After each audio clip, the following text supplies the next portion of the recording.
पर परमेश्वर के अनुग्रह से जब हम एक विजय आज की इस समय की हम लेने के लिए जा रहे हैं, हालेलुया। क्योंकि हमारा परमेश्वर हमारे अंदर होके काम करने जा रहा है, परमेश्वर का वचन हमारे अंदर होके काम करने जा रहा है।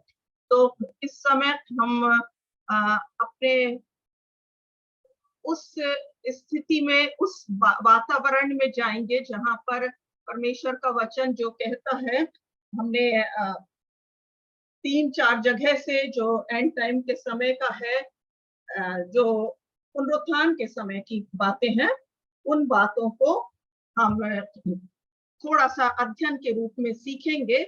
लेकिन आपने फ्लायर देखा होगा, तो फ्लायर में था माइंडसेट। ये एक टाइटल मैंने दिया क्योंकि स्त्रियां और लोग भी जब तक कुछ करना है, सुबह उठ करके कुछ करना है, कल कुछ करना है, आगे के जीवन में कुछ करना है, तो हम उस बात को जो सोच लेते हैं तो हम करके ही रहते हैं, हालेलुया। तो वो बात के लिए हमारा मन की तैयारी या वो प्रिपेयर्ड जो हो जाता है कि नहीं ये काम करना है। तो कुछ स्त्रियों के बारे में ही आज हम अध्ययन करने जा रहे हैं। वो स्त्रियां जो, पहले हम निकालेंगे लूका रचित सुसमाचार और उसका 23वां अध्याय, है ना, लूका 23, और वहां पर 49वीं आयत से 49 आयत को हम पढ़ेंगे। वहां ऐसा लिखा है, और उसके सब जान पहचान और जो स्त्रियां गलील से उसके साथ आई थी, दूर खड़ी हुई यह सब देख रही थी। किसके साथ आई थी? यहाँ यीशु मसीह को आखिरी वाणी यहाँ पर लिखी है ऊपर। और फिर यीशु मसीह के प्राण त्याग दिए, उन्होंने अपने आत्मा को सौंप दिया। जैसा होता है लोगों के जीवन में कि प्रिय लोग जब हमारे चले जाते हैं आखिरी तक, उसको प्यार करने वाले लोग, उसके घराने के लोग ठहरे रहते हैं। वैसे ही यहाँ लिखा हुआ है कि उसके सब जान पहचान और करके जोड़ा गया है। जो स्त्रियां कहाँ से चलती आ रही थी? गलील से उसके साथ आई थी, वो दूर खड़ी हुई यह सब देख रही थी। वो स्त्रियां कौन थी? यदि दूसरे स्थलों में भी दिया गया है, एक हम जानते हैं यूहन्ना में, यूहन्ना रचित सुसमाचार 20वें अध्याय में, उसमें है 18वीं आयत में जो लिखा हुआ है मरियम मगदलीनी के विषय में, है ना, जहां पर उसने यीशु को देखा। ये मरियम उसके साथ साथ शुरू से चलती आ रही थी। फिर यदि उसमें और भी महिलाओं के नाम हैं, अभी हम यदि उनको और भी देखना चाहते हैं तो मरकुस के 16वें अध्याय में 9वीं आयत में भी, कि जब वो मरियम मगदलीनी जिस वे से उसने 7 दुष्ट आत्माएं निकाली थी, परंतु उसके साथ और भी स्त्रियां थी। शलोमी का नाम है और माता मरियम का नाम है। इसी में आगे अभी जैसे हम पढ़ेंगे तो मरकुस के और ये सब में हमको ये 3 नाम वहां पर मिलते हैं। अब मैं ये कहना चाह रही हूँ कि ये स्त्रियां गलील की थी, परंतु प्रभु यीशु मसीह के उस आखिरी समय तक उसके साथ साथ बनी हुई थी। चेले भी थे, कई चेले तो डर के पहले चले गए, लेकिन ये स्त्रियां भले उस बड़ी भीड़ में नहीं है, परंतु दूर खड़ी हुई क्या देख रही थी?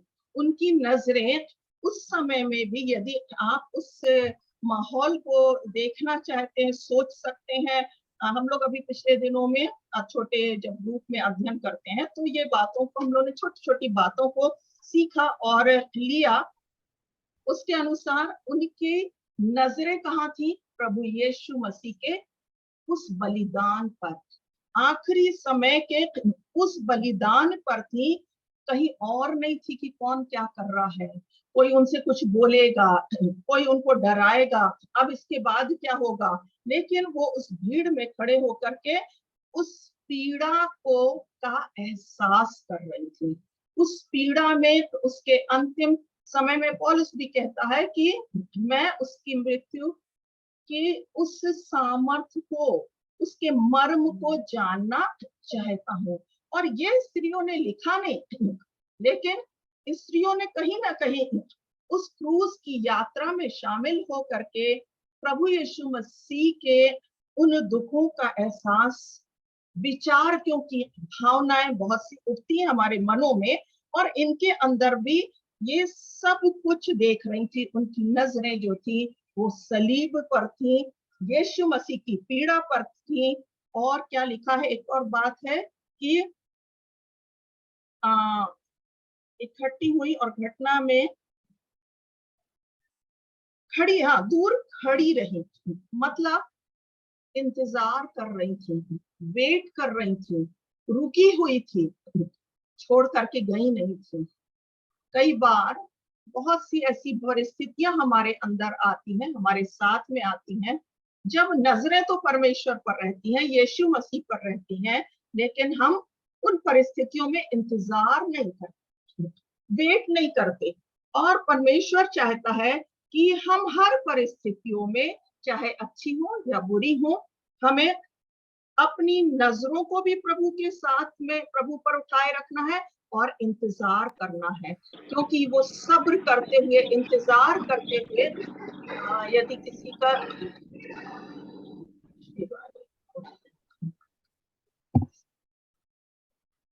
तो मन में बहुत से विचार उठते हैं, लेकिन कभी नकारात्मक आ जाता है, कभी सकारात्मक आता है, लेकिन उन परिस्थितियों में भी प्रभु पर नजरें टिका करके ठहरने का अवसर परमेश्वर हमको देता है। क्योंकि हम अपने, ये स्त्रियां भी विश्वास करने वाली होंगी, ये स्त्रियां भी प्रभु से प्यार करने वाली थी।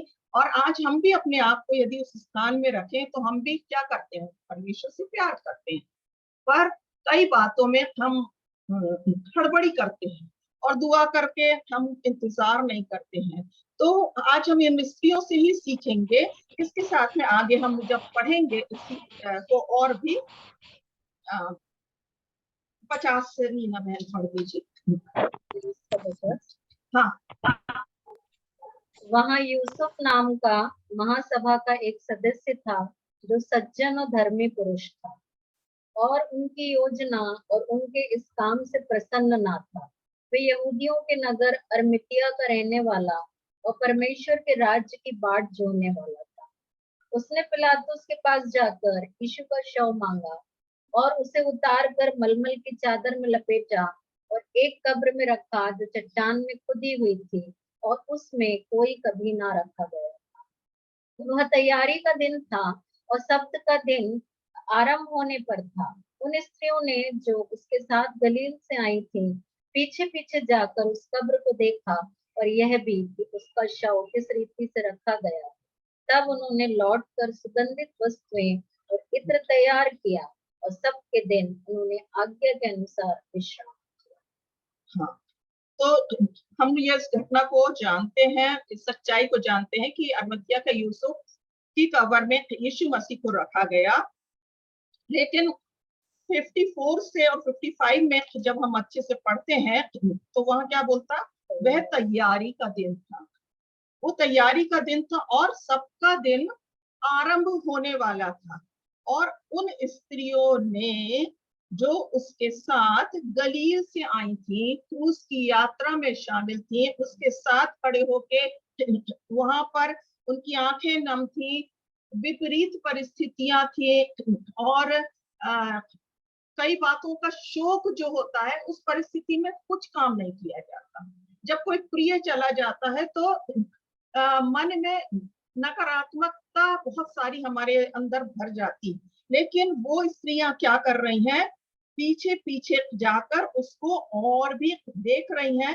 कब्र को देखा, यह भी कि उसकी लोथ किस रीति से रखी गई। उनके अंदर उत्सुकता भी थी, जागरूकता भी थी, देखने की इच्छा भी थी, और अंतिम उनको वो बात वो भूल गई कि ये जी उठेगा, लेकिन वो उस शव को ही छूना चाहती थी। हालेलुया। वो उस परिस्थिति में, क्योंकि कहीं ना कहीं उनका माइंडसेट था, प्रिपेयर्ड थी कि अब सबका दिन आ रहा है, हम जो रीति प्रथा है हम उस पर इत्र नहीं लगा सकते, हम सुगंधित द्रव्य नहीं लगा सकते हैं। तो जिस परिस्थिति में वो थी, शोक में थी, वो जल्दी जल्दी जा करके उस बात को देखा उन्होंने उनके साथ साथ, और लौट कर लिखा है सुगंधित वस्तुएं और इत्र तैयार किया। उस परिस्थिति में जब हमारे साथ घटनाएं घटती हैं, हम तो उसके लायक ही नहीं हो पाते, हम अपने आप को संभाल ही नहीं पाते। लेकिन यह यीशु मसीह के प्रति इन स्त्रियों का जो प्यार था और एक प्रिपेयर्ड माइंड था, माइंडसेट था उनका, कि हमें किसी भी प्रकार से जब दूसरा दिन आएगा, ये सब का दिन खत्म हो जाए। और वो बोला लिखा ना, विश्राम के अनुसार उन्हें आज्ञा के अनुसार कुछ नहीं किया। आप सोचिए, शुक्रवार की रात में शाम हो गई, अंधेरा हो गया, लेकिन उन्होंने जाके खरीदारी कर ली और उस चीज को तैयार कर लिया।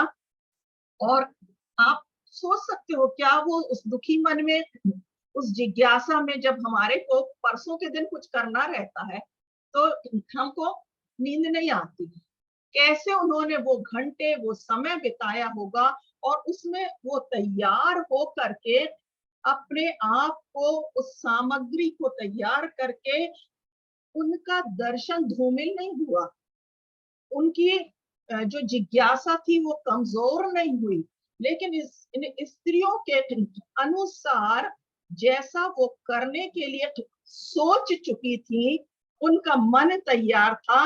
24वें अध्याय में जब हम आते हैं तो वहां पर क्या लिखा हुआ है कि सप्ताह के पहले दिन बड़े भोर को, मतलब यदि 20वां अध्याय यूहन्ना का भी आप निकाल के रखोगे तो वहां पर भी हमें मालूम है ये सप्ताह का पहला दिन है, लेकिन समय क्या है, वो 3-4 बजे का। अभी जब यहाँ पर आराधना होती है तो हम देखते हैं, अरे अंधेरा है, कैसे जाएंगे, परंतु ये स्त्रियों ने वो सब नहीं देखा, वो उस अंधेरे में भी जाने के लिए तैयार थी। हालेलुया।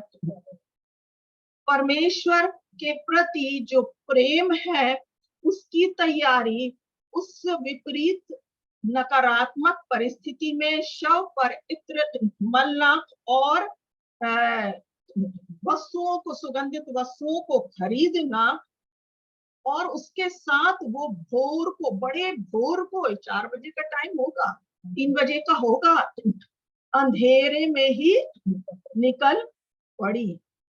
अंधेरा, भोर को अंधेरा रहते हुए ही उन्होंने ये बात सोच लिया कि हमें जाना है तो जाना है। यहाँ पर जो मैं बोल रही थी कि एक अकेली स्त्री नहीं आई, वहां पर यदि 10वें इसी 24 के 10वें में लिखा है, जिन्होंने प्रेरितों से ये बातें कही, वे मरियम मगदलीनी, योअन्ना, याकूब की माता मरियम, है ना।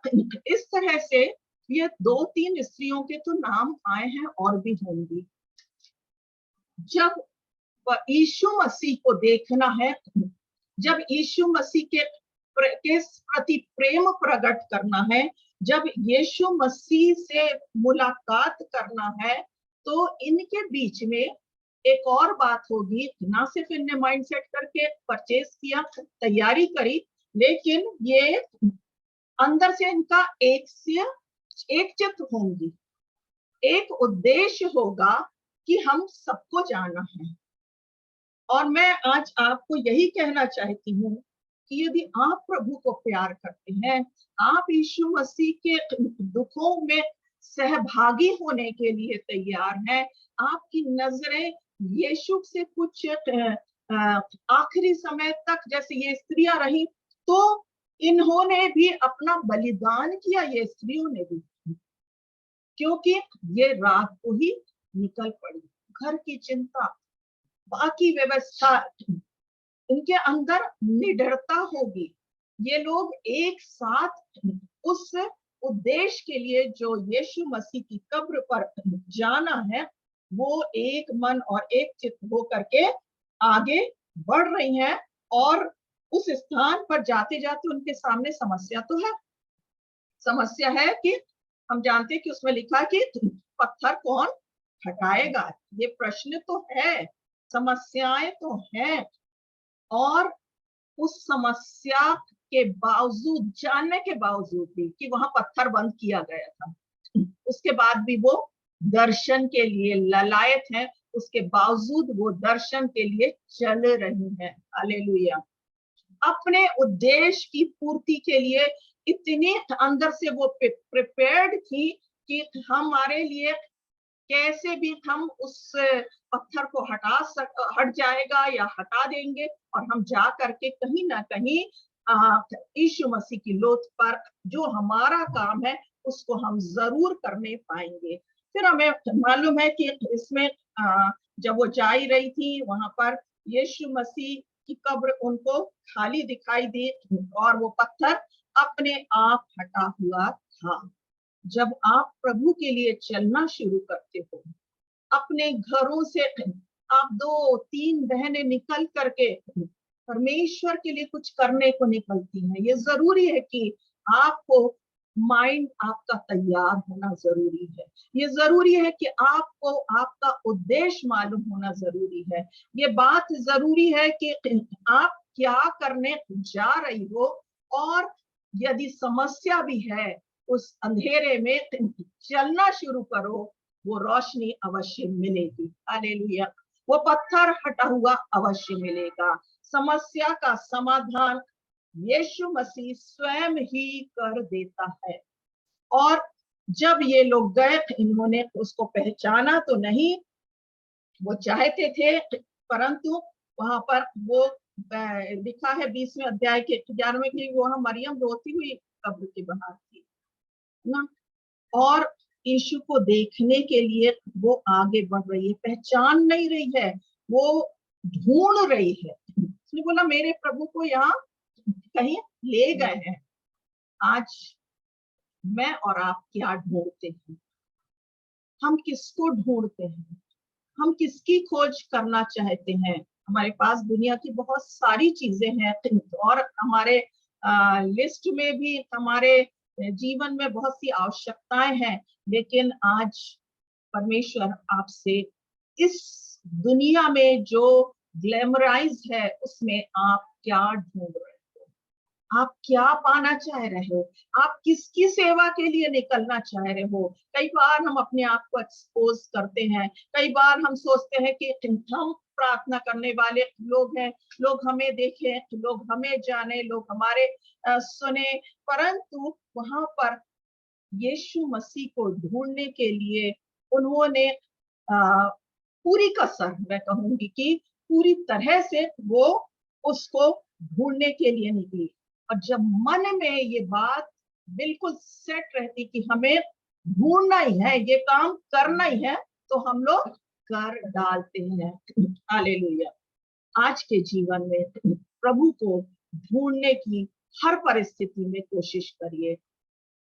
जब मरियम ने यीशु को वहां पर देखा, उसकी ब्लेसिंग्स क्या मिली उसको ढूंढने की, उसके इंतजार में खड़े रहने से, उसके दुखों में सहभागी बनने से वो जो ब्लेसिंग मिली है वो ये है कि यीशु मसीह को किसी भी इत्र और जो उन्होंने तैयारी करी थी मसाला लगाने की जरूरत ही नहीं पड़ी, क्योंकि वो मरा हुआ मिला ही नहीं।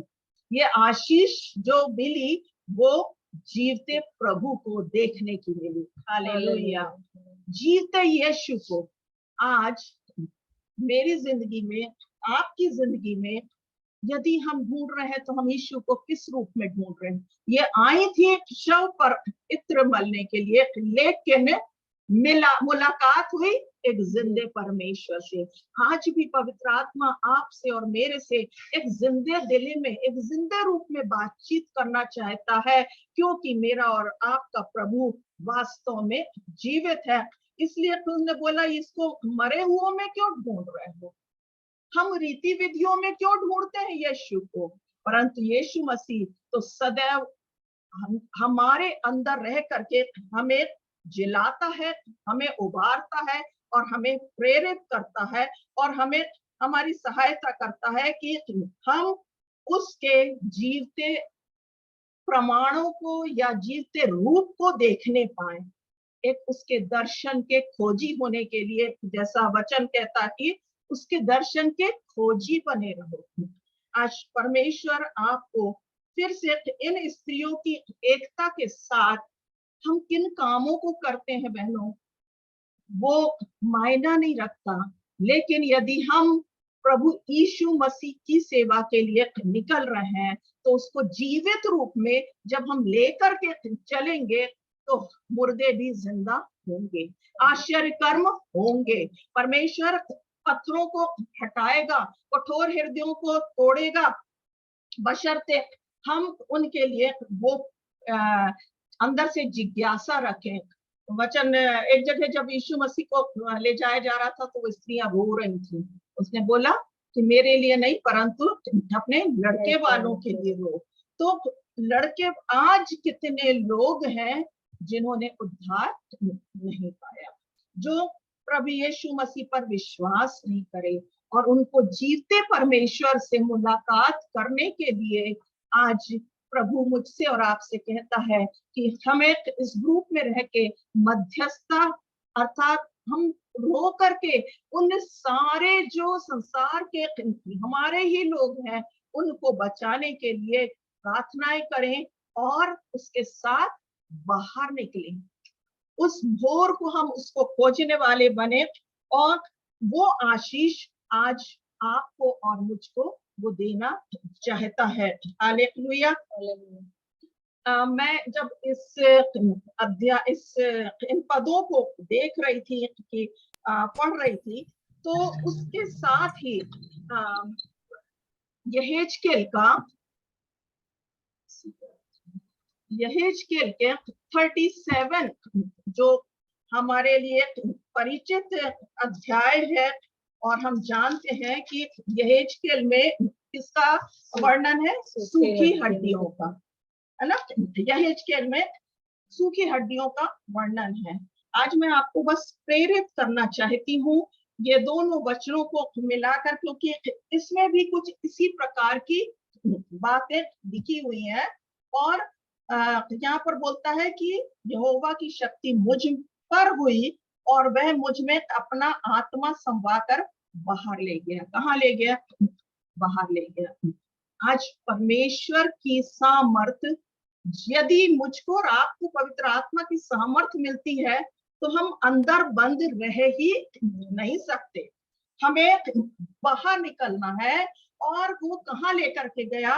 उस तराई में ले गया जहां पर सूखी हड्डियां बहुत तह तक थी, मतलब हजारों में लाखों में। वो एक वहां भी डरावनी स्थिति होगी, वहां भी लोग बिल्कुल विषम परिस्थिति में, वो दर्शन के रूप में।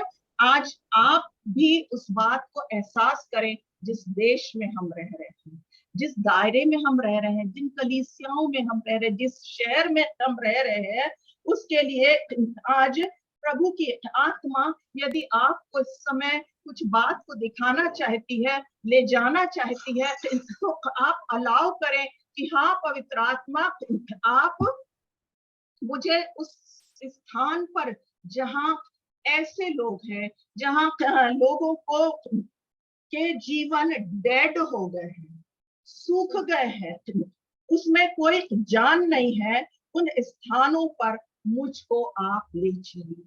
हालेलुया।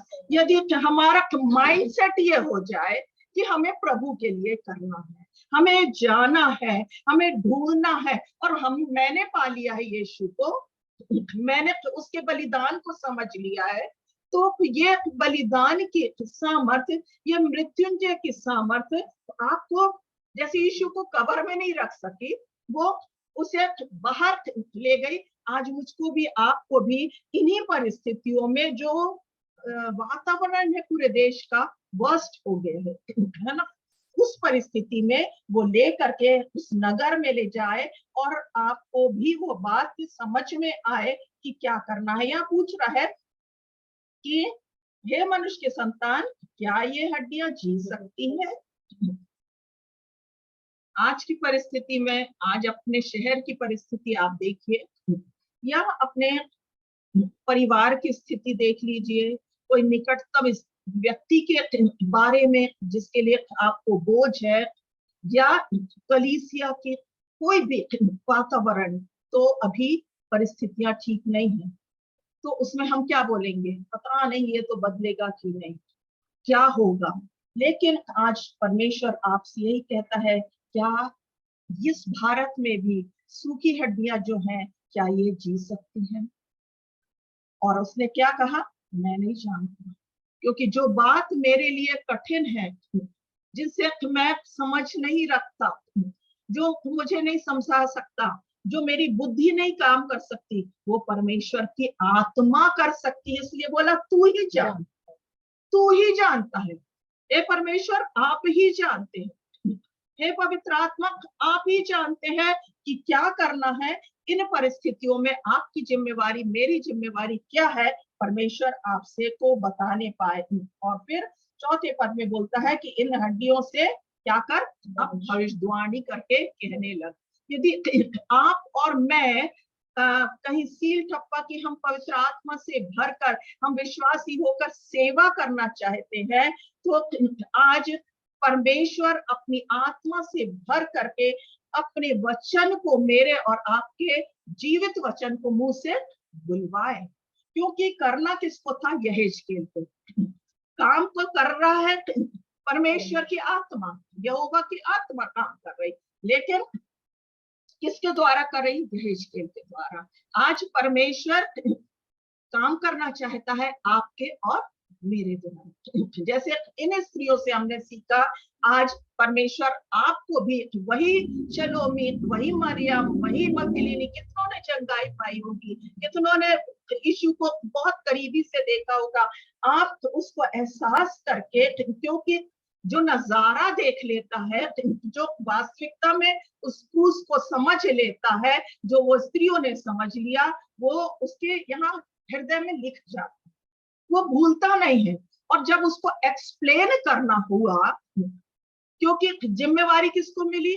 वो मरियम को मिली, है ना। वो सौभाग्य मिला, मैं कहूंगी, कि तुम जाकर के सब लोगों को बताओ, इस बात को चेलों को बता दो, क्योंकि मैं जीवित हुआ हूँ प्रभु, मैंने प्रभु को देखा है।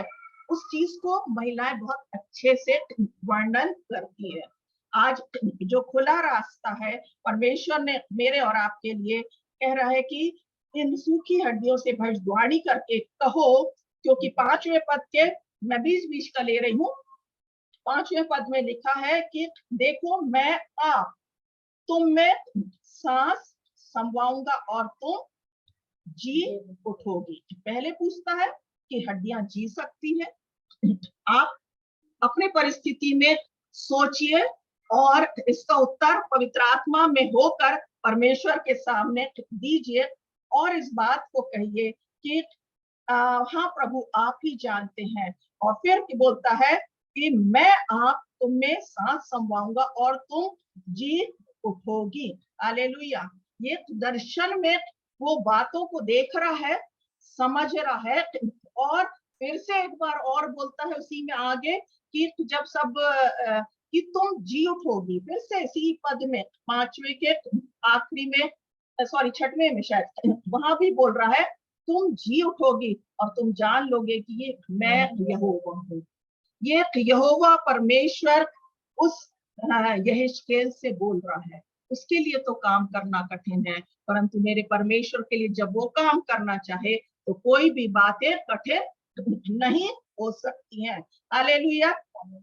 तब इस आज्ञा के अनुसार 7वें पद में क्या हुआ? 3-4 चीजें हो गई अचानक से। इस आज्ञा के अनुसार मैं भविष्यवाणी करने लगा, और मैं भविष्यवाणी कर ही रहा था कि एक आहट आई। हालेलुया। क्या आप अपने आसपास, यदि आप इस काम को करना चाहते हो, तो कोई आहट को महसूस करते हो? एक आहट। उसके बाद बोल रहा है गुंडोल, फिर वो हड्डियां का क्या हो जाना, इकट्ठे हो जाना। एक आहट जो इस समय वो आंधी, वो तूफान मसीहों पर कहीं ना कहीं हो रहा है। गुंडोल के रूप में कई लोग इस दुनिया से नाश भी हो रहे हैं, लेकिन परमेश्वर की उन सूखी हड्डियों में धीरे धीरे क्या हो रही है, वो इकट्ठी हो रही है। हालेलुया। परमेश्वर की कलीसिया इस दुनिया में विश्वासी लोग इकट्ठे होते जा रहे हैं, हो रहे हैं ना। बहुत सारे लोग इकट्ठे हो रहे हैं। जब हम टीवी पे और यूट्यूब में देखते हैं, जैसे दिल्ली में हुआ, अलग अलग स्थानों में परेशानियां हुई, ये एक प्रभु यीशु मसीह के आगमन के पहले ये हड्डियां, हम विश्वास कर लें कि ये जैसे इकट्ठी हो रही हैं, अब वो जुड़ गई हैं और वो कहीं ना कहीं कलीसियाओं में छोटे छोटे झुंडों में जुड़ गई हैं, जिसका जो स्थान है, जिसको जहां मिल रहा है। और फिर क्या हुआ, उसमें नसें उत्पन्न हुई, मांस चढ़ा और वे ऊपर चमड़े से ढक गए।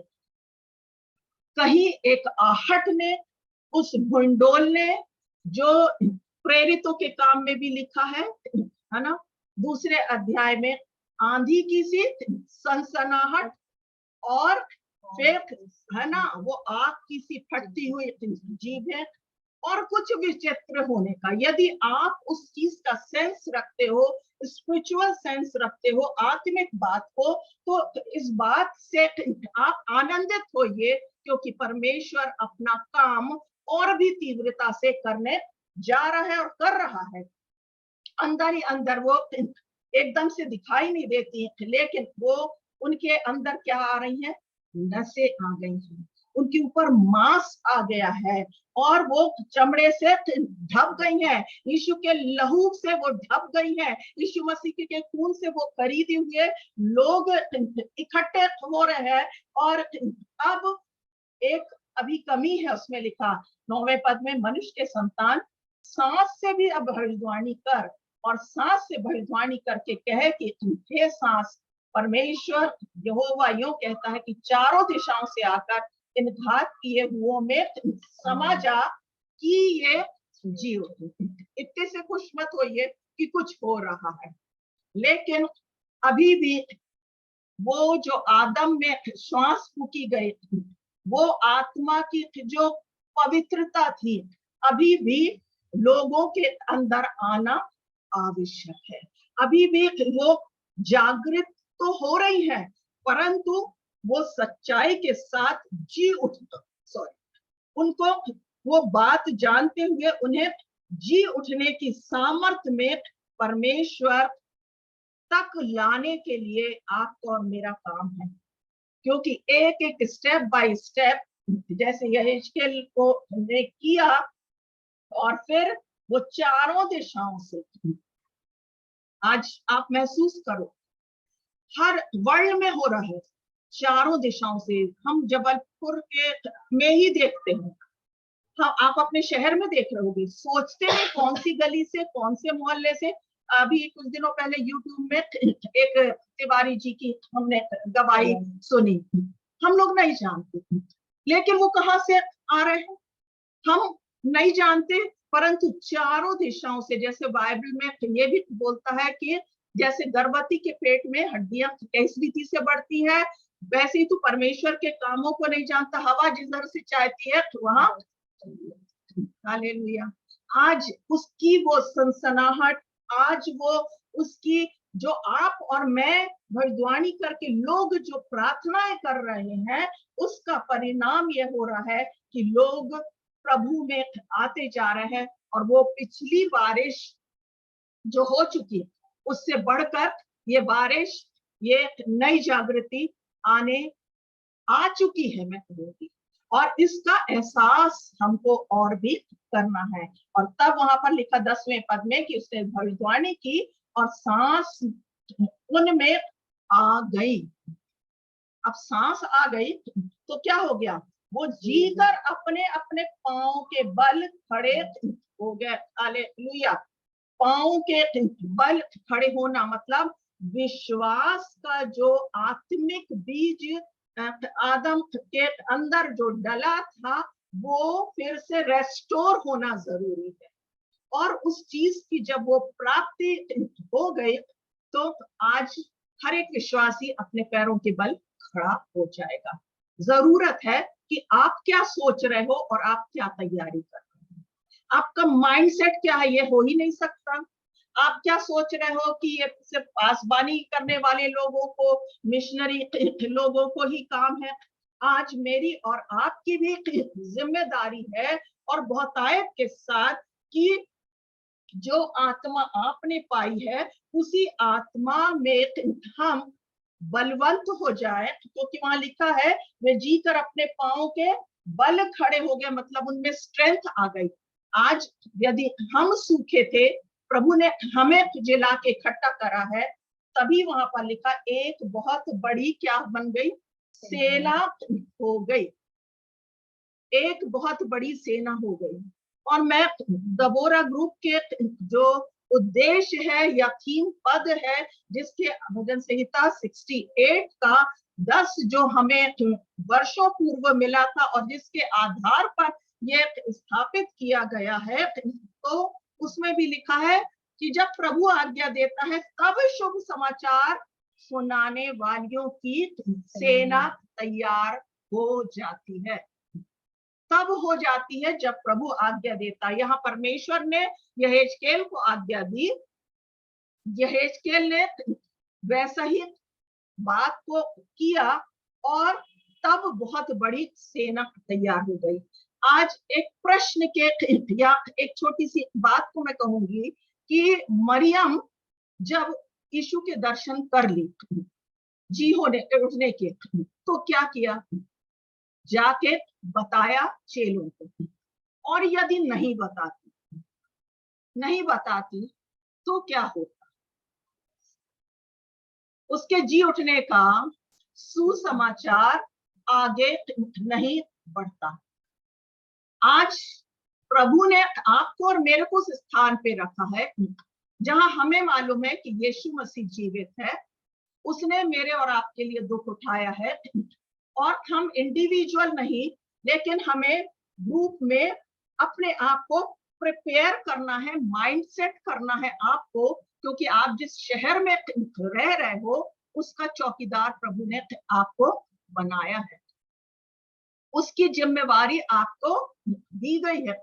जिस नगर में तुम रहते हो उसकी कुशलता के लिए प्रार्थना करो, है ना। अभी कुछ दिन विश्वास के किसी प्रभु के दास का कुछ मैसेज सुन रही थी और भविष्यवाणी तो ये हुई थी कि दिल्ली में बहुत बड़ा भूकंप आएगा। लेकिन जब ये बात भविष्यवाणी की उन तक पहुंची तो उन लोग क्या करने लगे, प्रार्थना करने लगे कि इतनी तीव्रता से कोई नुकसान ना हो और ये रुक जाए। जिम्मेवारी यदि आप आज इस समूह में हैं तो मैं ये कहूंगी आपको प्रभु ने चुना है उस मरियम की तरह, शलोमी की तरह। और सुसमाचार आपके पास है, मेरे पास में है, वचन के रूप में है, आपने विश्वास भी कर लिया। पर यदि हम चुपचाप रहें तो कौन जा करके इन बातों को बताएगा। क्या सेना ऐसे ही पढ़ने से हो जाएगी? क्या ग्रुप में हम 20, 25, 50 लोग जुड़े रहेंगे तो सेना तैयार हो जाएगी? उस बड़ी सेना के लिए आपको उस अंधेरे में कई बार बाहर निकलना है। आपको उस परिस्थिति को जिसमें आप कंफर्ट जोन में है आपको निकलना है। आपको प्रार्थनाएं करना है, आपको प्रेयर पार्टनर्स ढूंढना है। चल तू मेरे साथ में, अपन किसी के यहाँ विजिट कर लेते हैं। अभी कल ही परसों हम बहन मीना से बातचीत कर रही थी कि अब सारी रीति विधि वाली 40 दिन वाली आराधनाएं खत्म हो गई और हम ट्यून अप हो जाते कि रोज हमें शाम को कहीं जाना है। तो क्या चर्च आज्ञा देगा तभी जाएंगे? हमें जिम्मेवारी तो हर दिन प्रभु के लिए उन आत्माओं को जीतने का एक बोझ होना चाहिए। और आपके अंदर यदि आप उस बात का माइंड सेट कर लो कि हाँ, मुझको शाम का 1 घंटा है, 1.5 घंटा है, तो हम जाके 2 लोगों के यहाँ विजिट कर सकते हैं। हम अपने कोई ना कोई प्रेयर पार्टनर को जरूर ढूंढेंगे। मैं आज आपसे यही कहना चाहती हूँ कि अकेले अकेले दबोरा समूह में आप ना जुड़े रहे। ऐसे ही बड़ी सेना नहीं तैयार होगी, लेकिन इस बड़ी सेना के लिए मैं जो कल्पना कर रही हूँ, मैं जो आत्मा में देखना शुरू करी हूँ कि हर एक बहनों का एक एक झुंड है। हालेलुया। हर बहने 2 जन, 4 जन या 3 ही बहुत बड़ी भीड़ लेके जा नहीं गए हैं। उन लोग उस इत्र को मलने के लिए, सुगंधित द्रव के लिए, वो 2-3 लोग बहने निकली है।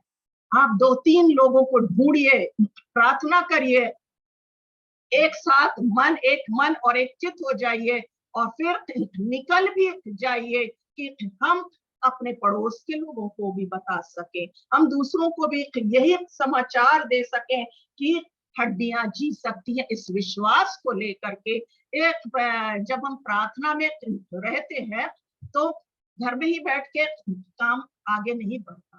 पर जैसे इस झुंड की शुरुआत हुई कि मैं और शांति बहन 2-2 करके हम लोग बहुत निकलते थे। हम मधु दीदी के साथ निकलते थे, मंजू भाभी कम जाती थी लेकिन वो हमारी अच्छी प्रेयर पार्टनर थी। पर हमारे अंदर ये था, उस समय फोन नहीं था, लेकिन हमें कहीं जाना है। और कुछ दिनों में ये जो कोरोना का पीरियड आया तो शायद इसमें वो बात को मैंने खो दिया, या मम्मी के आने के बाद एक बहाना ही बोल लीजिए कि कैसे निकल सकते हैं। प्रभु ने मैं अपनी गवाही को भी आज शेयर करूंगी कि पिछले जनवरी में से मेरे दोनों शोल्डर्स में भयंकर पेन होता था। जैसे ही मैं लेटूं और दोनों शोल्डर्स में इतना ज्यादा दर्द होता था, और फिर वो दर्द पूरे फिंगर्स में आता था और मैं सुबह कुछ भी नहीं कर सकती थी। वो दोनों, जब रात को यदि ठंड के दिन थे, आपका चद्दर हट जाए तो आपको चद्दर को ओढ़ना है, लेकिन जब आपके फिंगर्स काम नहीं करेंगे, आपका ये ब्लॉक रहेगा, तो आप कैसे काम करोगे? और वो चादर भी ओढ़ नहीं सकती थी। मुझे लगता था मैं मोबाइल में समय देखूं कि कितना बजा है, क्योंकि जब दर्द बहुत ज्यादा होता था तो मैं उठ के बैठ जाती थी, पलंग पे बैठती थी और बैठे बैठे क्या करोगे, थोड़ा बहुत दुआ करती थी, क्योंकि हाथ नहीं चल रहे हैं, इन्हीं से सब काम होता है। और 2:30 बजता था, कभी 3 बजता था, यहाँ तक कि दिन में भी कभी लेटने की इच्छा हो तो एक दर्द, क्योंकि लेटूंगी तो दर्द होगा, इसलिए लेटती नहीं थी। सुबह उठना है, बिस्तर से हाथ टेक के नहीं उठ सकती थी। मैं कोहनी से कैसे भी करके, पलंग नीचा है तो मेरे पैर सही सलामत थे, मैं उठती थी। लेकिन आपको पहले लाइट चलाना है, और मेरा हाथ यहाँ से यहाँ भी नहीं उठता था कि लाइट का मैं बटन ऑन कर सकूं, क्योंकि ये पूरा ब्लॉक रहता था, जर्क लगता था। आपको टॉयलेट जाना है, आपको हाथ धोना है, टैप चलाना है, आपको ब्रश करना है, मैं कुछ भी नहीं कर सकती थी। ये अभी पिछले 13 जनवरी से लेकर के ये 13 मार्च और इस महीने तक की ये स्थिति थी। मार्च में मैंने काफी रिलीफ को पाया, मेरे सारे टेस्ट होना शुरू हुए, मेरे ब्लड के सारे टेस्ट, डॉक्टर ने 2 बोला, हमने 56 टेस्ट करा लिए, सारी चीजें नॉर्मल आ रही, फिर क्यों हो रहा है? उन्होंने हमको ब्लड, डॉक्टर्स को अक्सर एलोपैथिक वाले पेन किलर दे देते हैं, नींद अच्छे से आ रही है, दर्द है, थोड़ा तो सो लेते हैं, लेकिन उस दर्द को कैसे दूर किया जाए? मुझे लगता था ये बॉटल में कैसे एक सिरिंज जैसे भरती है, मेरे दोनों कंधों में ये दर्द भर जाता। और फिर उसके बाद सुबह आप लाइटर नहीं जला सकते, आप चाय नहीं, आप पानी नहीं, कुछ भी मैं नहीं कर सकती थी। और मैंने कई बार, ये नया साल आया तो मुझे लगा कि मुझे इस ग्रुप में, अपने ग्रुप में वचन देना है, वचन देना है। पर ना मैं कंप्यूटर चला सकती थी, ना मैं ड्राइव कर सकती थी। कई लोगों के यहाँ इच्छा भी हो, जैसे हम जाते थे गांव में, हम कहीं गए नहीं। और इस परेशानी के बीच में मैंने जैसे बताया, मेरे नर्व के भी टेस्ट हुए, वो भी नॉर्मल आए। हड्डी के लिए उन्होंने बोला रोमेटिज्म, फलाना ठिकाना, जितने जिसके पास गए वो सारे टेस्ट मेरे सब कुछ परफेक्ट नॉर्मल आते थे। और मुझे नहीं समझ में आता था कि क्या हो रहा है, क्योंकि कभी मुझे कोई ऐसा वाला दर्द ही नहीं हुआ। और अचानक से हुआ तो दोनों कंधों में मालिश करो, और सुबह से लेकर के बस एक्सरसाइज करो, और पूरा ध्यान उसी में लगा रहता था। फिर अब ये कुछ दवाई पी लो, शायद इससे रिलैक्स मिलेगा, पर उतना आराम नहीं मिला।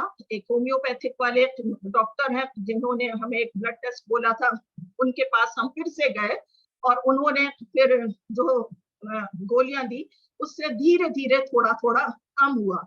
लेकिन इतना जर्क अभी इस महीने तक मुझे लगता था, पाम संडे आया, थोड़ा अच्छा मुझे, मैं हो गई थी, तो मैंने पाम संडे को खाना कुछ ज्यादा बनाने के लिए जो चलाया, उसके बाद फिर मुझे वो हफ्ते में फिर से वैसी दर्द शुरू हो गया। और मुझे यही निराशा लग रही थी कि मैं गाड़ी नहीं चला सकती, मैं अपने छोटा सा काम के लिए भी मुझे किसी को बुलाना पड़ेगा। मैं अपने बेटे से बोलती थी, मुझे कोई ड्राइवर लगवा दो, मेरे घर का कोई छोटा सा सामान भी लाना है, कब तक हम ऑनलाइन या हम काम करेंगे। और पर सब बहनें भी प्रार्थना कर रही थी। लेकिन जब उस हफ्ते में शुक्रवार के दिन तक, मतलब गुड फ्राइडे के दिन तक, वो दर्द इतना प्रभावकारी रहा, और मुझे फिर लगा कि अभी खत्म होते होते फिर से चालू हो गया, इसका मतलब मैं फिर से कुछ कर नहीं सकती हूँ। पर जब ईस्टर की सुबह, जो हमारे यहाँ मिशन कंपाउंड में सब चर्चेस की मिला करके जो यूनियन सर्विस होती है, उस भोर की आराधना में मैं गई, और मैंने माइंड सेट कर लिया था, रात को अपने कपड़े निकाल लिए थे। पहले तो मैं कपड़े बदलने के लिए, नहाने के लिए, अपना ग्लास पानी का लेने के लिए, चाय पीने के लिए, हर चीज के लिए मैं मोहताज हो गई थी। लेकिन जब उस दिन मैं वहां पर गई और मैंने ये सोचा कि मैं पैदल चल के तो जा सकती हूँ, मैं तो कहीं और नहीं जा सकती हूँ। तो मैं जब उस दिन गई तो मैं सबसे ज्यादा, मेरा दिल इस बात के लिए धन्यवादी था कि हम सब ने जब प्रार्थना करी, और वो कंपाउंड जो था, जो बिकने जा रहा था, शासन के अंडर में होने जा रहा था, वो एज इट इज है प्रार्थनाओं के जवाब में। मैं उस बात के लिए धन्यवाद देने के लिए मैंने कहा मैं जरूर जाऊंगी। और मेरी बहनें रहती, मैं कई बार उनके घरों में बैठ के सुनती थी, लेकिन मैं उस दिन आराधना में शामिल हुई और पहले से पहुंच गई, और उस दिन परमेश्वर की आत्मा ने मुझे चंगाई दी। उस भोर को मृत्युंजय की सामर्थ मेरे अंदर आई। हालेलुया। उसी भोर को जब हम प्रभु को खोजने के लिए अंधेरे में अपने घर से जब निकली, तो अंधेरा था, पर मैंने बोला नहीं, थोड़ा सा तो है, मैं जाऊंगी। मैं प्रार्थना करते करते अकेले चली गई, और मैं परमेश्वर को धन्यवाद देती हूँ कि उस दिन, उससे सर्विस के बाद मेरा शरीर बिल्कुल हल्का लगने लगा, और परमेश्वर की सामर्थ्य ने मुझे छुआ, और उसके बाद से मैं घर के सब काम कर रही थी। मैंने ड्राइव करना भी शुरू कर दिया, और मैं जो स्ट्रेंथ नहीं थी हाथ में, मुझे कोई कॉन्फिडेंस ही नहीं था। मैंने 2 व्हीलर भी चलाना शुरू करा, मैंने 4 व्हीलर भी चलाना फिर से शुरू किया, और क्योंकि मैं परमेश्वर से यही कहती थी कि प्रभु, यदि ये इस तरह से रहूंगी तो क्या मैं जीवन भर किसी की सहायता लूंगी। क्योंकि मम्मी को जो बहन देखती है मीना, वो जब तक मालिश नहीं करती थी सुबह, जब तक मैं कई बार अपने हस्बैंड से नहीं बोलती थी कि इसको ऐसा करो, तब मेरी उंगलियां चलेंगी, तब मैं ब्रश करूंगी, तब मैं काम करूंगी। तो मैं ये कहना चाहती हूँ, इस सूखी हड्डियों में प्रभु ने जान दी है। आपके भी जीवन में बहुत सी निराशाएं होंगी, आपके घर की बहुत सी विपरीत परिस्थितियां होंगी, लेकिन हमारा परमेश्वर वो सामर्थी परमेश्वर है जिस पर आप और मैं विश्वास करते हैं, और विश्वास करने वालों के लिए सब कुछ संभव है। आप उसको उसी भोर को खोजिए, आप उसके लिए निकलने के लिए मन बनाइए, आप इकट्ठे होकर प्रार्थना करने का झुंड बनाइए। आप किसी दुखी परिस्थिति में होंगे, ये स्त्रियां थी लेकिन ये शोक में गई थी लेकिन आनंद में लौटी। हालेलुया। प्रभु यही चाहता है कि आज आपकी घर की परिस्थिति आपको शोक में डुबा रही होगी, घर के अंदर बैठ के प्रार्थनाएं तो कर रहे हैं पर उसका कुछ उत्तर नहीं आ रहा, लेकिन जो रोते हुए बोते हैं वो आनंद करते हुए जय जयकार करते हुए लवने पाएंगे। प्रभु ने आपको चुना है, परमेश्वर ने मुझको चुना है घर में बैठने के लिए नहीं, परंतु अपनी सखियों को बनाइए, आत्मिक बहनों को ढूंढिए, प्रार्थना करिए, और प्रार्थना के साथ आप एक एक नए 2-3 बहनों को बस चुन लीजिए, बुलाइए अपने घर में प्रार्थना करते हुए, तब इस ग्रुप का में जुड़ने की वो सफलता हमें मिलेगी। और जब सारे, मैं परसों प्रार्थना कर रही थी और ये वाला वचन भी जब मुझे मिल गया कि वो अपने पैरों के बल खड़ी हो गई और एक बहुत बड़ी सेना हो गई, तो मुझे, मैं शाम को अभी मैंने जैसे सोचा कि मेरी शाम खाली जा रही है, दिन भर तो धूप है, हम नहीं निकल सकते, सुबह मम्मी का वो है तो हम शाम को निकल सकते हैं। और जब कुछ दिन 2-3 दिन से मैं यही कोशिश कर रही और मैं ऐसा सोच रही थी और ऐसे आत्मा में थी, क्योंकि मेरा माइंडसेट हो रहा है कि हमें रोज निकलना है जैसे हम पहले निकलते थे, और बहुत सारे बहनें जुड़ती थी, बहुत सारे घरों में चमत्कार होता था, बहुत से लोगों को आशान्वित होकर के झुंड बनते थे। और शांति बहन इस बात की गवाह है कि यदि मैं एक चर्च प्लांटिंग करती तो आज मेरे पास उस समय के ही बस 1 साल की सेवा में 4 बड़े चर्च होते। हालेलुया। परंतु मेरी वो सेवा नहीं, पर जिसके घर, जिस भाई बहनों को हम प्रभु में लाते थे, हम बोलते थे इस तरफ ये पास्टर है, उस तरफ वो कलीसिया है, आप वहां जाकर के संगति करो, और उन पासबानों को सौंप देते थे। आज मैं आपसे यही विनती करूंगी और एनकरेज करूंगी कि परमेश्वर के राज्य की खोज करते हुए ये बात देखिए कि एंड टाइम की मरियम आप हैं क्या? एंड टाइम की मरियम मगदलीनी शलोमी आप हैं क्या? उस सुसमाचार को जो आप तक पहुंचा है, क्या आप पहुंचाने के लिए तत्पर हो? आश्चर्य कर्म आपके घर में होगा, आपके जीवन में होगा। वो आश्चर्य कर्म पुनरुत्थान की सामर्थ, जहां जहां आप जाओगे, वचन बोलता है वो स्थान मैं तुमको तुम्हारे परमेश्वर का होने के लिए दे दूंगा। आपको नहीं मालूम आपको क्या बोलना है, लेकिन वो बोलता तू अपना मुंह खोल, मैं उसे भर दूंगा। कोशिश करिए, निकलिए, माइंडसेट करिए, अपने आप को प्रिपेयर करिए। सिर्फ प्रार्थना भर नहीं, लेकिन प्रार्थना, एस्तर ने प्रार्थनाएं करी, प्रार्थनाएं परिवर्तन को अवश्य लाती है, लेकिन दबोरा समूह में दबोरा बनना है, जो बाराक, अपने पासबानों को भी सहायता करिए और बाराक को मदद करिए। कई मोहल्लों में, हमारे शहरों में बहुत से ऐसे सीसरा हैं जो अत्याचार कर रहे हैं लोगों को। हमारे पास भाला और सांगा नहीं, लेकिन सेनाओं के यहोवा का नाम है जो पुनरुत्थित है, जो जीवित है, और वही आपके लिए ऐसे बड़े गोलियत को, ऐसे बड़े सीसरा को नाश करने के लिए 2 बहनों की जो आवश्यकता है, याएल और दबोरा। हालेलुया। एक एक प्रेयर पार्टनर बना लीजिए बहनों। और मैं जो कल्पना करती हूँ, पिछले परसों नरसों की बात की, यदि हम मॉल में जाएं तो वहां पर हमें प्रार्थना करती हुई कुछ बहनें मिल जाएं, यदि हम बाजार में जाएं, हम किसी और स्थानों में जाएं, वहां हमें प्रार्थना वाले घुटने, जो हम लोग फॉरवर्ड करते हैं ना कि लोग चौगड्डों पे खड़े होके प्रार्थना कर रहे हैं, घुटने टेक के प्रार्थना, वो फॉरवर्ड करने से मतलब नहीं है। आप बन जाइए वो स्थान में, और मैंने वो जो चीज सोची, 4 दिन पहले की ये बात मैं बता रही हूँ सत्यता में, तो मैं एक स्थान पे गई, अकेली गई थी शाम को, और जस्ट मैं उसको सोच के गई थी कि मुझे प्रभु, वहां बैठ के मैं ये पढ़ रही थी, मुझे वो अनुग्रह दीजिए कि मैं आपकी सच्चाई के विषय में बात करूं। लेकिन जब मैं वहां एंड हो रहा था, तो मैं वहां पर एक लड़की बैठी थी, तो मैंने उसको बोला, क्या आप यीशु मसीह को जानती हो? तो क्योंकि उसके वहां बाजू में एक छोटा सा मुझे क्रॉस दिखाई दिया, शॉप थी तो बोली कि हाँ। तो मैंने कहा चर्च जाती हो? तो बोले कि नहीं, हम लोग क्रिसमस पे भी गए।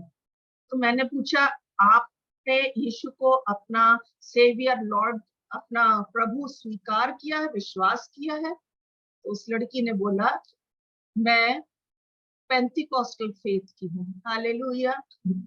बीच बाजार में कोई शॉप में जो मेरे अंदर एक कल्पना उठी, एक विचार उठा, काश यहाँ कोई प्रार्थना करने वाले लोग हों जो उस क्षेत्र को बचा सके, दूसरे क्षेत्र में प्रार्थना करने वाले लोग हों।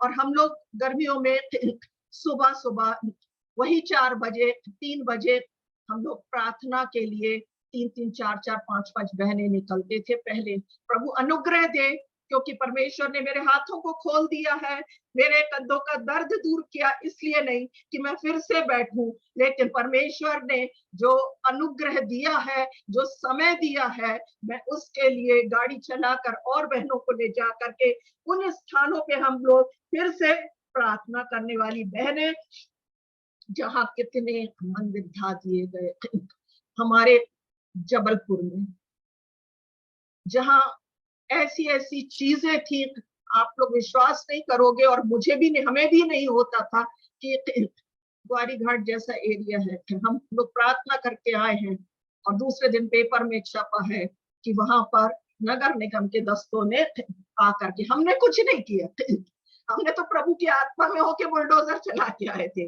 लेकिन वास्तव में जो काम किया वो नगर निगम वालों ने। वो पेपर की कटिंग मेरे पास नहीं है, लेकिन मैं वर्षों पहले की सारी गवाहियों को बता रही हूँ। 650-700 चौकों से यही भाजपा और इन्हीं लोगों की सरकार के समय में ही सब कुछ ऐसा हुआ है। हालेलुया। पेपरों में आता। फिर से क्या हम निकल सकेंगे? फिर से क्या हम वही स्तर पे प्रार्थना करेंगे? फिर से क्या हम अपने परमेश्वर के जय को बताएंगे, या हम डरते हुए उन चेलों के समान जो घरों में, जो पहले तो यीशु के साथ थे, लेकिन जब यीशु मसीह को बलिदान करके गाड़ दिया गया तो वो डरे थे। परंतु मैं आज फिर से आपको ये कहूंगी कि वो पुरुष डर गए, वो जवान मेल मेंबर्स थे, है ना, वो छुप गए, लेकिन ये स्त्रियां निडर थी। हालेलुया। आप में वो निडरता है, आप वो मरियम हो, आप वो व्यक्ति हो जिसको परमेश्वर लेके जाएगा और इस्तेमाल करना चाहती है। हालेलुया। जो बहनें अपने जीवन को समर्पित करना चाहती हैं और अपने आप से आप भविष्यवाणी करके कहिए, मैं ऐसा कर सकती हूँ, मेरी सूखी हड्डियों में प्रभु ने जान दी है, मैं वो व्यक्ति हूँ।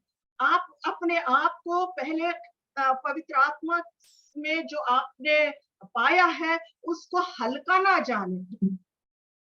हम 2 बहनें, हम 1 महीने मिल करके जरूर हम किसी के यहाँ जा करके विजिट करेंगे। हो सकता है वो चर्च गोइंग क्रिश्चियन होगा, हो सकता है वो कोई और कौम के लोग होंगे, लेकिन आपके फ्रेंड होंगे, आपका दुकानदार होगा, आपका कोई ऐसा व्यक्ति होगा जिससे आपको बार बार मिलते होगे कामों से।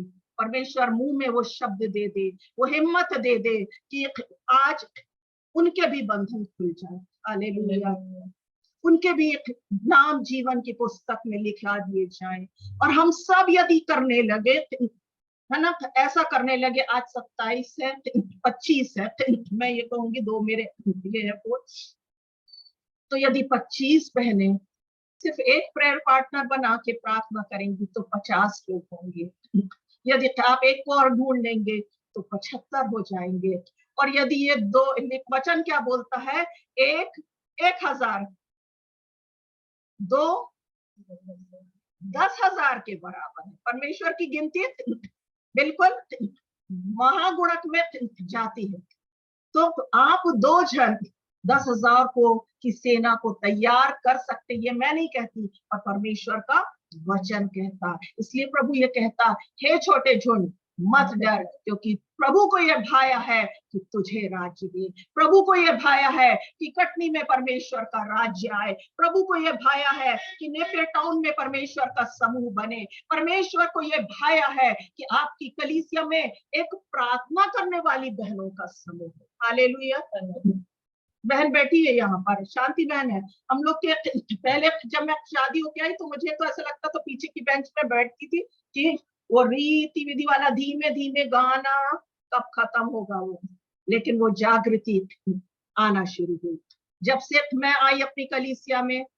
अच्छे ऐसे एक्टिव पासवान आ गए, रेवरेंड विपिन लाल आ गए, और जो जोश आने लगा, और हम लोग मिल करके थे वो पवित्र आत्मा में छोटी छोटी वर्शिप शुरू कर दिए। 2 ही 3 कोरसेस गाते थे।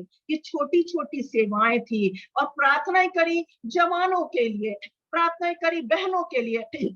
आज मैं नहीं जा पाती कलीसिया में क्योंकि मम्मी सुबेरे के समय, लेकिन जवान लोग खड़े हो गए, और जवानों का समूह इतना प्रार्थना करने वाला कि आज परमेश्वर उनको, उनके भी एक एक समूह को बना रहा है।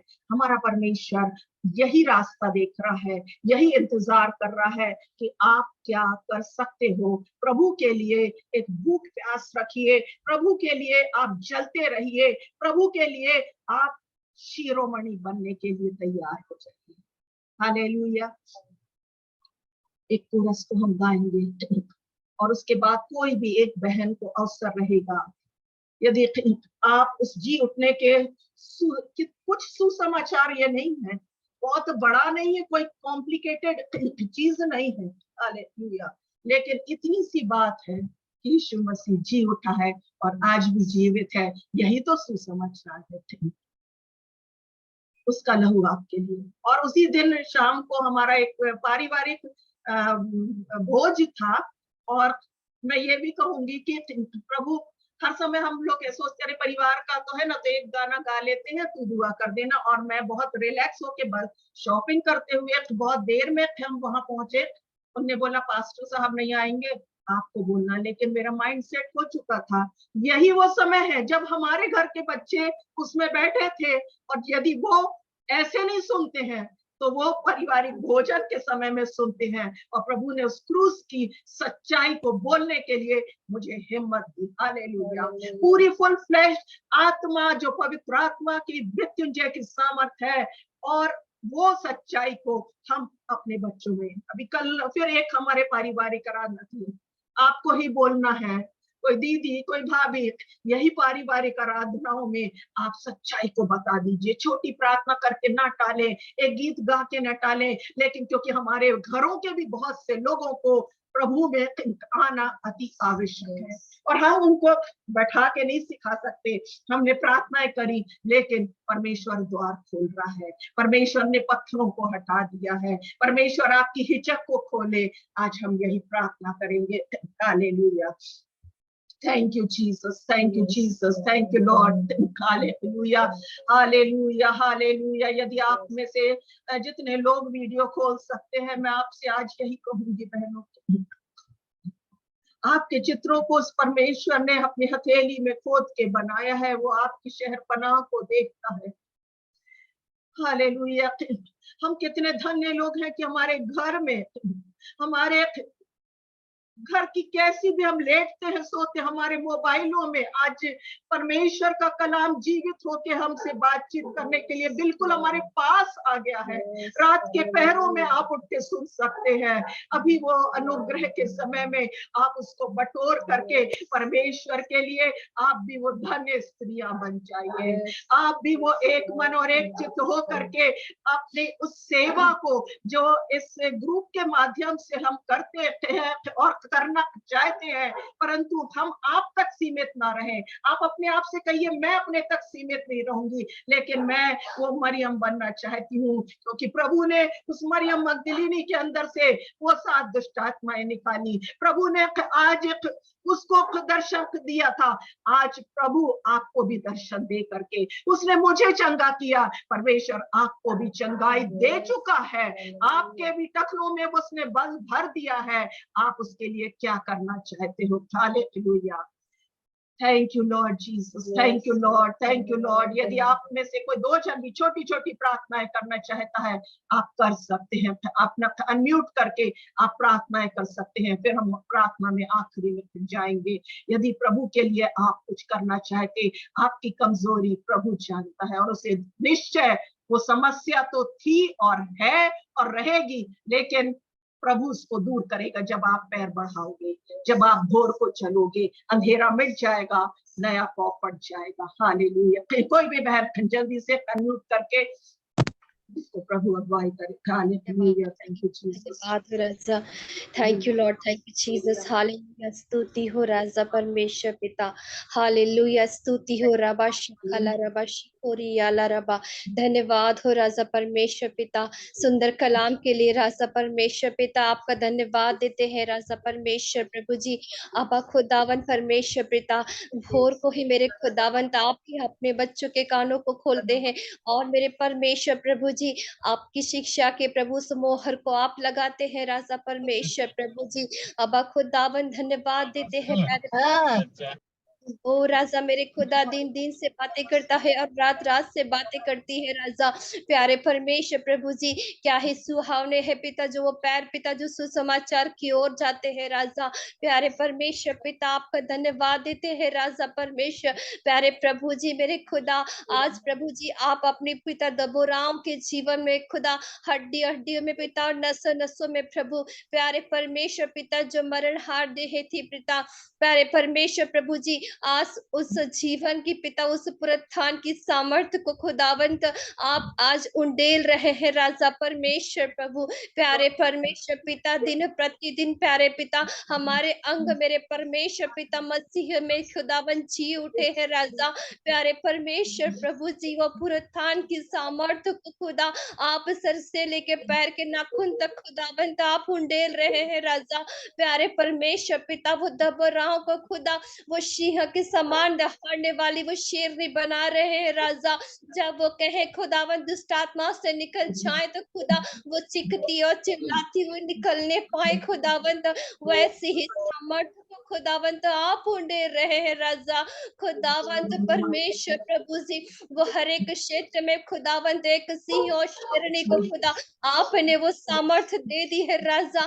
तो प्रभु जहाँ भी पिता भी जी वो अपने पैरों को रखे तो खुदावंत पिता दुष्ट आत्माएं पिता भागती हुई चली जाए खुदावंत प्यारे परमेश्वर प्रभु जी। वो सामर्थ्य को आपने दिया है राजा प्यारे परमेश्वर। वो बहुमूल्य सामर्थ्य लहू के लिए पिता जो पिताजी या पिता बहुतों के लिए प्रभु आपने बहाया है राजा प्यारे परमेश्वर खुदावंत प्रभु आपके लिए बहुमूल्य वो कीमत के लहू के लिए पिता धन्यवाद देते हैं राजा प्यारे परमेश्वर प्रभु जी। आज प्रभु मेरे खुदावंत पिताजी आज मेरे खुदावंत परमेश्वर पिता वो समूह को खुदावंत अब परमेश्वर पिता के भोर का प्रभु जी हम प्रभु जी एक दूसरे के लिए प्रार्थना करें खुदा और प्रभु जी भोर को ही प्रभु हम अपने कार्य को आरंभ करें खुदावंत। आपने कहा प्रभु लेकिन वो रात आने वाली है खुदावंत परमेश्वर उनसे पिता उस रात आने के पहले पिता हम उस दिन में उस कार्य को करने पाए राजा प्यारे परमेश्वर प्रभु जी। अनुग्रह कीजिए राजा परमेश्वर खुदा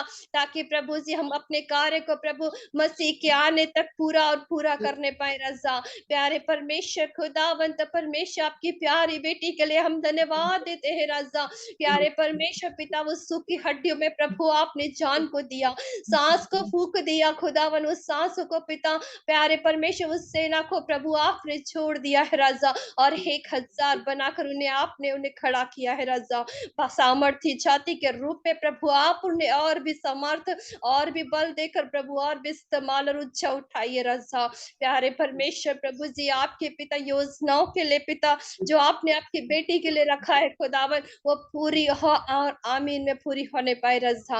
अनुग्रह कीजिए राजा परमेश्वर पिता, और मेरे परमेश्वर प्रभु सामर्थी जाति को प्रभु आप खड़ा करने चाह रहे हैं राजा।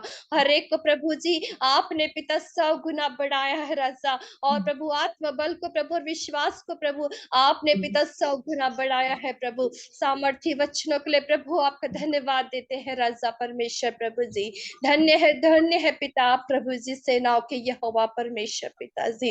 खुदावन परमेश्वर पिता नाम आपकी बेटी को पिता आप आशीषित करे और भी ऊंचा उठाई राजा, और प्रकाशन से भरिए प्रभु जी और दर्शनों से भरिए प्रभु जी। खुदावन जितनों ने वचनों को सुना खुदावन परमेश्वर प्रभु ही को सभी को प्रभु अपनी सामर्थ से और अभिषेक से भरिए, और प्रभु जी मेरे परमेश्वर पिता आशीषित कीजिएगा पिता। सारी बातों में आपको ही महिमा मिले, और इस छोटी सी दुआ और प्रार्थना को प्रभु यीशु मसीह नासरी जी के मीठे और पवित्र नाम से मांगते हैं, आमेन आमीन आमीन। एक नहमिया के सामने मंदिर दीवार बनाने की एक बड़ी समस्या थी, लेकिन कैसे बनाया? वो 52 दिन में इतनी बड़ी दीवार नहीं बन सकती थी। हमारे लिए भी यही प्रश्न होगा, हम कैसे हमारे भारत में काम होगा? लेकिन लिखा है जिसके सामने जो था, मैं उसका वो नहीं, जिसके सामने जो था वो लोगों ने उठ करके वो अपने अपने स्थान को ले लिया। आपके सामने जो लोग हैं, आपके पास, आप जिस नगर में हो, आपको उठ के दो ही चीज लेना है। एक वो ढाल जो आप अपनी सेफ्टी के लिए विश्वास की उस बर्छी को वो लिए थे, और दूसरे में वो तलवार को लेकर के वो काम कर रहे थे। आज प्रभु को मजदूरों की जरूरत है। एडमिनिस्ट्रेटिव डिपार्टमेंट्स कलीसियाओं में हो चुका है, लेकिन हम उसका विरोध नहीं करते, लेकिन हमें प्रभु की कलीसिया को बनाने के लिए राजमिस्त्रियों की और मजदूरों की आवश्यकता है, जो गारे में भी अपना हाथ डाल सके। हमें उन लोगों की आवश्यकता है जो उस परिस्थिति में जहां लोग मजाक भी उड़ा रहे हैं और आपका उपहास भी उड़ा रहे हैं, आप उठ जाइए, क्योंकि दबोरा उठी तब शत्रु सारे तितर बितर हो गए, और जब तक वो माता होके ना उठी तब तक गांव सूने पड़े थे। आज प्रभु ने फिर से एक बार आपसे बातचीत करी है। एक आखिरी प्रार्थना कोई भी बहन करे, और फिर उसके बाद हम आज की सभा को समाप्त करेंगे। Hallelujah, thank you Jesus, thank you Lord, hallelujah hallelujah hallelujah hallelujah hallelujah. धन्यवाद हो प्रभु, धन्यवाद हो। Hallelujah hallelujah hallelujah hallelujah hallelujah hallelujah. धन्यवाद धन्यवाद धन्यवाद धन्यवाद धन्यवाद करते सर्वशक्तिमान परमेश्वर पिता दयालु प्रभु जी, हम आपके चरणों के निकट आते हैं राजा। हम धन्यवाद करते हैं सुंदर समय के लिए राजा, जो आपने हम सब बहनों को प्रभु जी एक बार फिर से दिया है राजा, उसके लिए हम धन्यवाद करते हैं सुंदर अवसर के लिए राजा। हम धन्यवाद करते हैं जब आप हमारे बीच में उपस्थित होते हैं राजा। आपने हम सब बहनों से बातचीत की है राजा, उसके लिए हम धन्यवाद धन्यवाद धन्यवाद धन्यवाद धन्यवाद करते हैं राजा। Hallelujah hallelujah hallelujah hallelujah. प्रभु जी हम धन्यवाद करते हैं इस सुंदर व्यवस्था के लिए राजा, जो आपने हमारे लिए की है, कि प्रभु हम घर बैठे प्रभु आपके वचन को सुन पाते राजा। और परमेश्वर पिता हम धन्यवाद करते हैं सारी बातों के लिए राजा, कि आपने हमारे लिए सीमा भाभी को रखा प्रभु, जो हमारे लिए लगातार प्रार्थनाएं करती है। हमारी जो बहनें हैं जो लगातार लौ लगाकर प्रभु जितने भी लोग तकलीफ में होते हैं हर एक के लिए प्रार्थनाएं करती राजा। धन्यवाद करते इस ग्रुप के लिए राजा, धन्यवाद धन्यवाद, इसे और भी ब्लेस करना राजा। धन्यवाद प्रभु जी, धन्यवाद धन्यवाद धन्यवाद धन्यवाद। बहुत सारी बहनें इस ग्रुप के द्वारा आशीषों को प्राप्त करती राजा। Hallelujah hallelujah. धन्यवाद करते, धन्यवाद धन्यवाद धन्यवाद धन्यवाद धन्यवाद प्रभु जी, धन्यवाद प्रभु जी। आज का वचन प्रभु आज हर एक बहनों के जीवनों में कार्य करे राजा। प्रभु जी आपने मुझसे भी बातचीत की है प्रभु जी, इसका हम धन्यवाद करते राजा। मुझे भी तैयार करिए राजा, आपने मुझे जिस कार्य के लिए चुना है राजा उसके लिए मुझे तैयार कर लीजिए। हम मनुष्य प्रभु कमजोर पाए जाते हैं, मगर आपके वचन के द्वारा हम सामर्थ्य पाते हैं राजा। धन्यवाद करते हैं आपकी सामर्थ के लिए, आपके अनुग्रह के लिए जो आपने हम पर किया राजा। धन्यवाद राजा, धन्यवाद प्रभु जी, धन्यवाद। हम अपनी ताकत से कुछ नहीं कर सकते प्रभु, मगर आपकी सामर्थ्य से हम सब कुछ कर सकते हैं राजा। Hallelujah, hallelujah, hallelujah. जिस तरह नहम्याह ने 52 दिन में वो दीवार खड़ी कर दी प्रभु जी, हम धन्यवाद करते प्रभु, इसी तरह आप हम बहनों को भी तैयार कर रहे राजा। हालेलुया, हालेलुया, कि हम भी आपके लिए उस कार्य, बड़े कार्य को कर सके राजा। Hallelujah, hallelujah, hallelujah. हम बहनों को प्रभु दृढ़ करिए राजा। प्रभु अपना बल दीजिए राजा, दया कर लीजिए, दया कर लीजिए, दया कर लीजिए प्रभु। हर एक बहन परमेश्वर पिता आपके लिए प्रभु खड़ी हो जाए राजा। और भी बहुत सी बहनें जो दर्द में है, तकलीफ में है प्रभु, आप उनको भी प्रभु जी तकलीफ से निकालिए राजा। वो भी आपके वचन को सुनकर प्रभु, आपको जानकर प्रभु आपके नजदीक आने पाए राजा। प्रभु दया करिए राजा, दया करिए, दया करिए, सहायता चाहते प्रभु जी। प्रभु जी हम धन्यवाद करते हैं सीमा भाभी के लिए, जो आपने उन्हें चंगाई दी है प्रभु, इतनी अद्भुत चंगाई राजा। धन्यवाद प्रभु। हम समझ सकते प्रभु, जब हम इतने तकलीफ में होते हैं प्रभु, प्रभु सच में जब हम कुछ अपने पर्सनल काम भी नहीं कर पाते राजा, कितना तकलीफ से होकर गुजरते राजा। प्रभु आपने हमें प्रभु वो उस परीक्षा से भी प्रभु आप हमें कुछ सिखाना चाहते हैं राजा। आपने उन्हें बहुत सारी बातों को सिखाया है उन दिनों में प्रभु, उसके लिए हम धन्यवाद करते राजा। धन्यवाद प्रभु, धन्यवाद राजा, धन्यवाद उन समयों के लिए प्रभु जब वो तकलीफ में थी, पर उन्होंने आपको नहीं छोड़ा राजा, और आपने भी उन्हें नहीं छोड़ा। धन्यवाद, धन्यवाद, धन्यवाद राजा। धन्यवाद, आपने उनकी प्रार्थनाओं को सुना, उनके आंसू को देखा राजा, उनके आंसू को पोंछा राजा। धन्यवाद राजा, धन्यवाद प्रभु जी, उस अद्भुत चंगाई के लिए धन्यवाद राजा। धन्यवाद प्रभु जी, धन्यवाद, धन्यवाद प्रभु जी, धन्यवाद। इस चंगाई के द्वारा प्रभु जी बहुत सारी बहनें आशीषित होने पाए राजा। दया करना, हमारा भरोसा सिर्फ आप पर होना चाहिए राजा। प्रभु ऐसी दया करना, हमारी नजरें सिर्फ आपकी ओर लगी रहने वाली हो सके राजा।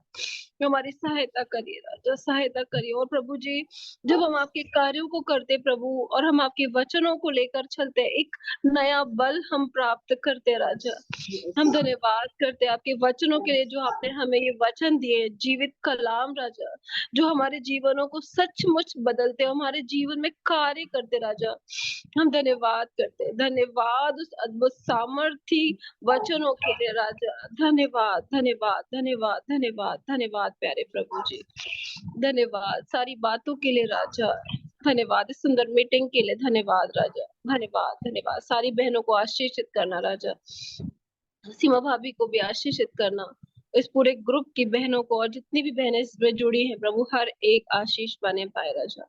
सारी बातों को आपके हाथों में सौंपते, इस प्रार्थना को यीशु के नाम से मांगते, आमीन।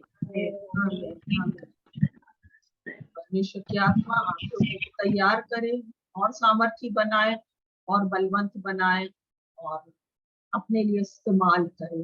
आप तैयार हो जाइए, आप माइंड सेट कर लीजिए प्रभु के लिए आपको क्या करना है, और आप प्रिपेयर्ड हो जाइए पहले से। वो अंधेरे में भी जा करके वो वस्तुएं मोल ले लीजिए जो अभी आपके लिए परमेश्वर का वचन, पवित्र आत्मा उपलब्ध है, उसको रख लीजिए। Hallelujah, thank you.